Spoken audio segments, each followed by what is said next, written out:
flexibilização das regras de distanciamento social fez com que o número de pessoas afastadas do trabalho diminuísse. Mas isso não quer dizer que todas voltaram a trabalhar, como aponta a PNAD Covid-19, Pesquisa Nacional por Amostra de Domicílios Contínua. O diretor técnico do DIESE, Fausto Augusto Júnior, analisou os dados. O número de ocupados vem reduzindo, o número de pessoas dentro do mercado de trabalho também, ou seja, perdeu mais de 2 milhões de postos de trabalho, o que vai significando que, apesar da volta de vários setores, em especial em cidades bastante importantes como São Paulo e Rio de Janeiro, a economia está com muita dificuldade para de fato retornar. É algo que já se esperava, uma vez que não teve controle de fato da pandemia, nós ainda estamos no momento de pandemia.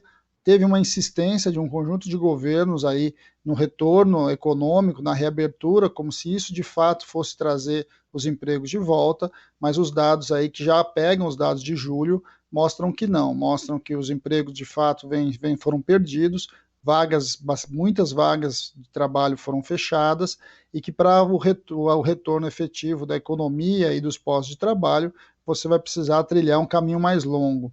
Eu acho que enquanto a gente não caminhar aí para uma discussão efetiva de controle do processo da pandemia, dificilmente a economia volta aos seus eixos.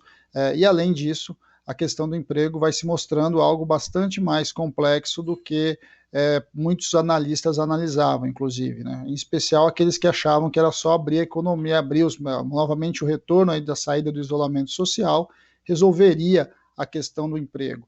O emprego já vinha muito deprimido mesmo antes da pandemia, e a pandemia, na verdade, agravou mais essa situação.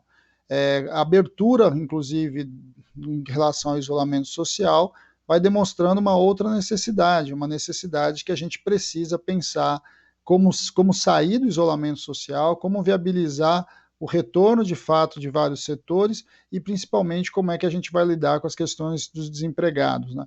É bom lembrar que o nosso maior problema hoje, inclusive, não está nem no número de desempregados, é o número de pessoas que não têm renda e sequer buscam emprego. Esse é um dado bastante novo em relação ao quando a gente entende da questão do emprego, que nós estamos vendo hoje do ponto de vista do mercado de trabalho, é que cada vez as pessoas deixam, inclusive, de procurar o emprego. Quer dizer, inclusive, há baixa expectativa de retornar no mercado de trabalho no curto prazo. Eu acho que isso é uma discussão que a gente precisa avançar. Vai ser fundamental, então, que o Estado construa mecanismos de política ativa de emprego e renda, seja do ponto de vista do governo federal, dos governos estaduais e dos governos municipais.